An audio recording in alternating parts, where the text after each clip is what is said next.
time for another ultimate tactic, and today it's going to be the 4-2-2, a tactic that dominated the ball with 64% possession and scored over 3.5 goals a game. If you do enjoy the tactics on this channel, be sure to leave a like, subscribe, and also comment below a tactic you wish to see on this channel. So we're going to get the real powerhouse out the way first. That is going to be PSG, where we won the Champions League against Bayern Munich, the French League, the French Cup, and the Trophy de Champion. We scored 142 goals, only conceded 15, and picked up 0 red cards. In terms of the league table, it's one-way traffic. I mean, 107 points for us, Nice coming in with 74, Lorient coming in with 68.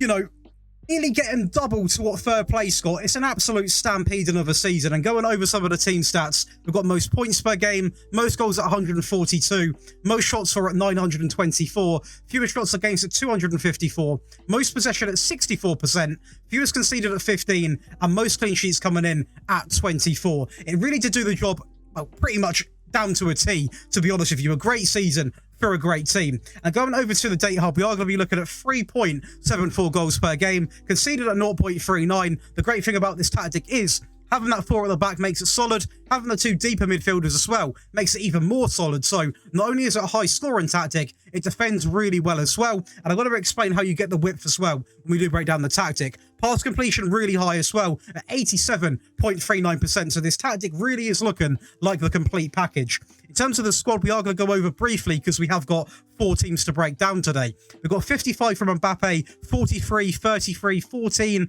13, or we'll take this one away actually. So 55, 43, 33, 13, 10, 6, 4, 4. So quite a few players getting involved with the goals. Same story goes for the assisters as well. Actually, quite impressive. We're going to have 1, 2, 3, 4, 5, 6, 7, 8. 8 players that are going to be coming in with over 10 assists or more in the season. A lot of them actually contributing, you know, nearly 20 plus for 3 of them, and 38 for Lionel Messi. Obviously, you know, the best player in the world, so it is to be expected. But an incredible season. Obviously, it is an incredible team. But the one thing that I love to see is, although we're not playing official wingers, we are still able to get assists from players that are winger-based players, because they obviously can play in shadow striker roles, attacker midfield player roles, such as Lionel Messi did, and he still performed really well. Then I'm going to go over to 8th place predicted Blackburn Rovers in the Sky Bet Championship, but we actually managed to win the league with automatic promotion over Middlesbrough, Norwich, Burnley, Watford, some of the really big teams in this division. We scored 118 goals and only conceded 27. In terms of the points, we had an 8-point gap over Middlesbrough in second, so quite a comfortable placement as well in terms of the point difference. And the Carabao Cup coming in, obviously here, getting to the quarterfinals, not incredible. But to be honest, when we are getting automatic promotion from a team predicted in that placement, I'm not going to complain. In terms of the team stats then, this is where it really surprised me. So an obscene amount of possession from Blackburn with 63%, fewest conceded at 27, most clean sheets at 26, fewest shots at 380, most shots for, tied this is, 844, most goals at 118, and the most points per game coming in at 2.37. So a really good season with this Blackburn side. We then go over to Huesca, obviously in the Spanish second division, who again are sort of predicted to finish in that sort of top 10 placement, and we have come out and still overperformed with this tactic with a 10-point advantage over second place Las Palmas. We scored 84 goals in the season, conceded 36, which is the most we conceded in terms of the ranking. We're actually the second best on this occasion. The 1 red card, but still a really impressive season with a team which, no disrespect, isn't the best. In terms of the team stats, we are going to be looking at a very, very good side coming in. Huesca coming in with 2.14 goals per game. Goals per game? Points per game. Most goals at 84. Most shots for at 685. Also got the most clean sheets at 21. This is probably the weakest test we've done, to be honest, but I still wanted to show you guys because we do just show what we get on this channel. That is a fair test, and that's the whole point of it. For those of you guys that are playing with a team like this, you still can expect to win titles and obviously progress as you play more seasons. In terms of the data hub, it's still going to be quite impressive. 2 goals per game, which is bang on what we want to be seeing. Still under a goal a game, which is really impressive at 0.86. And a pass completion of 87.48%. And we then go over to the last team, and this was actually a comment. So this just shows I do read the comments. If you guys have got any teams you want to be tested with, please comment below. It can be 1 team, it could be 10 teams. Give me some ideas, guys, because I promise I will use them. And we actually had a really good time with Benfica over in Portugal, winning the league on goal difference, I must say, which is a very fascinating subject, but that's for another day. So we won the Premier League, we won the Portuguese Cup against Porto, and the Portuguese Cup as well, making it a treble-winning season. We were the best at scoring goals with 101, the best at conceding, that always sounds weird, at 15, with 0 red cards. In terms of the table, it was tight. FC Porto matching us on points. Luckily, we were a goal-scoring force in this season, and we won it on goal difference. So a very good season, a very entertaining season to watch, but we did win, and that's all that matters. In terms of the team stats, we are going to go over possession first, because Sporting actually had the best season, but we still maintained a 64% possession stat, which is really impressive. We're going to be looking at, for example, some of the stats in our favour. Most goals at 101, fewer shots against at 205, most shots for 820. We're going to have the most clean sheets at 23 and the fewest conceded coming in at 15. So a really good, statistically good season, and also successful season with trophies across all 4 of the saves. And the data hub for this Benfica save is also going to look very pretty as well. 2.97 goals per game, conceded at 0.44. So this defensive record has been really impressive across all of the saves. We conceded a few more, obviously, over in the Spanish second tier, but it was still way under a goal a game, which is the main focus of any tactic that I post, unless it's like a sort of full-out attacking one.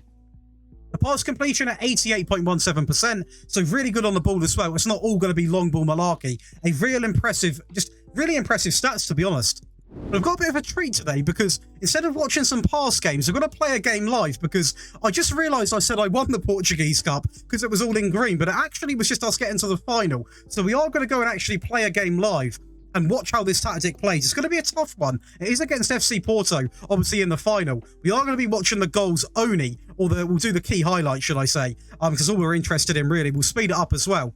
But it's going to be an interesting game. It's a very tough game as well. Maybe slow it down a little bit, because there is going to be possibly a lot of drama going on. And it's quite nice to play games live. So let me know in the comments below if you want me to play more live games, because I'm more than happy to include 1, if not 2. Obviously, playing more than sort of 1 or 2 will make the video quite long. But playing a couple is definitely something I'm up for. I really do enjoy to play the games as well, as do the simulating. It can get boring simming a lot of the games, so it's quite nice to sit down and play.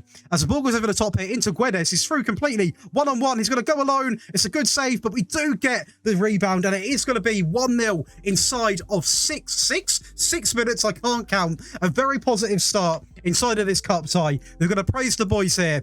And to be honest, guys, I keep things very honest with you boys. All this stuff down here, I personally don't believe does anything. To be honest with you, like, I mean, I use it a lot, and I swear sometimes it goes against me. So I take it with a pinch of salt, as we might now actually go and concede nearly after praising the lads. But overall, a very bright start, and hopefully this is a sign of things to come.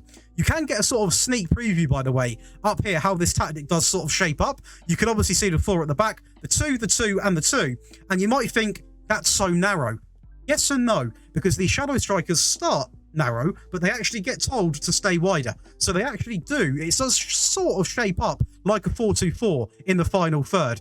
But off the ball, it shapes into a sort of a narrow system, and it's quite hard to break down. As I'm going to say that, we're going to go and concede, aren't we?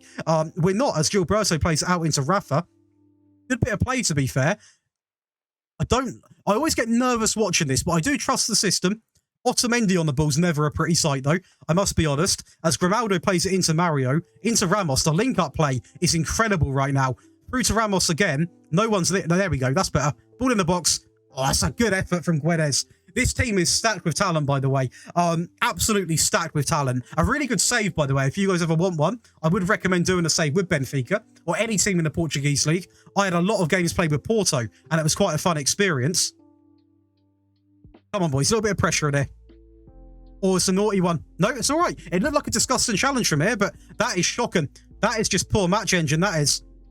Well, that was good defending. And get that away. Get that away. We'll encourage him. See if it does anything. We've been, to be honest, I'm going to be honest, we've been pretty quiet since that first goal. We've just been doing our defending, and it's not going to be a way which you can't do this for the rest of the game and not concede, as we might, again, nearly get punished there. We're going to have to try and get into half-time, and I might even make a change. I'm going to have a little look. Hopefully, we can get into half-time like this. That is what we're hoping. Right, we're going to keep it the same players, because the fitness levels are actually quite good, and no one's put a foot wrong. It's more as a team, we need to make sure we don't fall off and invite too much pressure on. So hopefully we can keep it like this. Always get nervous. I do not want this game going to extra time, really. No one likes an extra time in a penalty shoot. Well, don't even mention penalties. Not right now. As they are going to... That's shocking from them. They sort of... I think he pulled a hamstring there or something. Suddenly just slew down. That's going to be Wendell on the break into Pepe.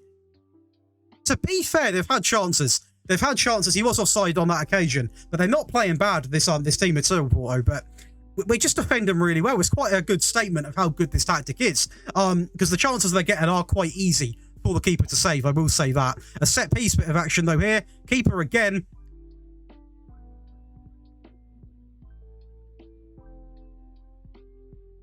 If he gives this as a penalty... I'm going to have... Right. This will sum up why I don't actually play a lot of stream saves anymore. Because this game is abysmal with the decision making. Is it going to be a penalty? There's no shot. No shot, that's a penalty. I get. This is why I don't play a stream save, guys. The game, I lose my head when I play a season. It was literally, he won the ball back. It's all good, though. It's all good. I guess FM want a little bit of drama in their lives. I wouldn't put it past our keeper to save this, though. He's been very good in the game, so you never know. It's going to be Mehdi. He's going to step up. Mate, take the penalty. Come on, ref. That is brilliant. That is what you get. That is what you get. It wasn't a penalty to start with, and the keeper has bailed us out. That is something we love to see. So I've just brought on Schaudrup, Neres, and Draxler, and Luis, obviously, as a quadruple substitution, just for the fresh legs, realistically. And hopefully, we can finish this game off and get through it. As they are going to have a chance here, I believe. We're going to go to balanced, and we are also going to introduce a little bit of time wasting. And hopefully, that can be the last thing. This player here just slew down for no reason at all. It's going to be Marcus with a ball across into deflection into Otavio. João Mario now on the right-hand side. A ball across into a Valentin. A great challenge. Still possession, though. We're still in... How are we still 1-0 up? Hopefully, it ends like this because it has been a very scrappy game. A game which, to be honest, we've gone against the stats. We've had a lot of the ball. They had more of the chances. I believe, or am I... No, they did have more of the chances. I thought I was reading the wrong stats then. But overall, a really, really good final in terms of just the resilience not to concede that goal. So, there you go, guys. A live win. So, we are now going to break down the tactic for you guys. But if you're enjoying today's video, please do leave a like, subscribe to the channel, and turn on notifications. We're pushing for 10k subs, and we are getting there. So, if you do enjoy the content, please do help me on that journey. And also comment below any tactic you wish to see. And hopefully, we can make it happen pretty soon. I want to quickly take a second to thank all of the names floating down the screen right now. These are going to be the new or existing Patreon members that do obviously help me out massively as a content creator. And not only do you help me out on that, you also get access to all 3 of the files, early tactic release, early video release, access to exclusive giveaways, one-on-one tactic help, community nights, and also much more. So do get involved with that. I'm always trying to expand what I can obviously offer back to you guys. If you are interested, you can click the link in the description. So this is going to be the ultimate 4-2-2-2, and as you can see, it does look like a very narrow tactic, but essentially what happens is it starts off like this, and when we're actually on the ball in their half, the shadow strikers will initially start playing out here, so it can shape up a bit like a 4-2-4, and it's just a really good balance of the both. It defends really well, as we saw, and also going forwards, it just offers something a little different. It is going to be based around a custom tiki-taka style, a positive mentality. In possession, we've got fairly narrow pass into space, focus play through the middle, play out of defence, march shorter, a higher tempo, work ball into the box. If you are desperate to score as many goals as you can take that off. Obviously, your shots might be a little bit less sort of accurate and a little bit more sort of free. But if you are desperate to try and get shots on the goal, that would be something to do. Low crosses on the final third, dribble less. In transition, we've got counter press, hold shape, distribute quickly, distribute to the fullbacks and the centre-backs, and take short goal kicks. Out of possession, we've got the standard line, a high pressing line of engagement, much more often, and prevent short goalkeeper distribution. Going over to the player roles, we've got a sweeper keeper on attack. The first time I've used this in a long time, and he's going to be on the default instructions. A wingback on support on the right, on cross from byline, cross aim centre, as it says on the tin, shoot less often, and stay wider. A ball playing defender on the default instructions, and exactly the same for the left-hand side. The left back is going to be a wing back on support, on cross from byline, cross aim centre, shoot less often, and also stay wider. The two players in midfield really make this team. They're the real, the pivots, just the real engine of this team. A deep lying playmaker on support, on tackle harder. I did try him on more direct passing, but we just lost the ball way too often. He was a little bit sort of careless of where he was passing it to, so that we just sort of maintained it pretty much on the basic instructions with the addition of tackle harder. Then a Volante next to him on support, on dribble less and tackle harder. We then opt for a shadow striker on the right on attack, on pass it shorter, run wide and roam from position. And it's going to be on the left, a shadow striker on attack, on run wide, shoot more often and roam from position. And to finish it off, we've got two AFs, two advanced forwards on attack, on dribble less and shoot more often on the left-hand side, and on the right-hand side to match it exactly the same. And this makes up a lethal front four with a lethal 2 to supply that front four.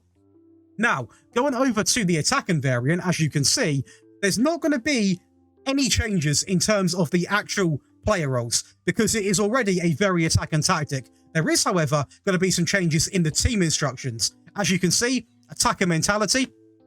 We've now opted to have dribble less and also be more expressive on, completely maxed everything out. In transition, we're going to have counter press, counter, distribute quickly. Still distributing to anyone on the back line with the short goalkeeper distribution option. And out of possession, we've gone with a high defensive line. Push them in their half, put them on the back foot. Again, I always like to warn you guys, you can be vulnerable from counter-attacks playing like this, but it's the perfect way to get back into a game. If you've conceded early, you're chasing the game, you're going into a game, maybe a couple of goals down on aggregate, etc., etc. The basics that you should know is pretty much this is the tactic you want to be using. That is going to be the attacking variant. A little memory refresher. This is going to be the default one, and this is now the defensive variant. And yeah, there's quite a few changes. So the back four stays the same. The midfield changes a little bit. The one change, a DM comes in on the left, on defend, on tackle harder and mark tighter. We replace both shadow strikers with two advanced playmakers on dribble more, roam from position and also move into channels. And on this one, it's going to be an advanced playmaker on support, on pass it shorter, roam from position and move into channels. Essentially, these players are here just to cause issues. They're here to roam all of these sort of spaces here just to maintain the ball, because essentially he'll sort of drift into this position here. It forms a very nice triangle between these three. You can keep the ball quite easily, and that's the main part of it, just to run the clock down and seal out the game. And that is going to be the actual sort of player role changes. In terms of the team instructions, it goes back to being a positive mentality one. For me, balance was a little bit too negative, even for this. In possession, we've completely maxed out the time wasted onto frequently. The tempo's dropped to 1 to slightly higher. Be more expressive has been taken off. Dribble less is still on, because obviously this focuses a more sort of encourages a passing style, which is what we want to be doing to run the clock down. In terms of the possession, we're going to have slowed the pace down. Obviously, we're in no rush. We're trying to seal out a game, not make ourselves vulnerable by countering quickly and then losing the ball. And out of possession is going to be exactly the same as the default, but a little bit of an addition with stay on feet in, be calm on the ball, don't be rash into any challenge, just take your time. Defend in numbers is what I say. And that is going to be 3 variants of the ultimate 4-2-2-2 tactic broken down, a tactic that I had a lot of fun making, even more fun playing with, and I'm sure you guys will. If you have enjoyed today's video, please do leave a like, subscribe to the channel, and turn on notifications, and I will see you on Sunday for, I'm going to tell you, a video.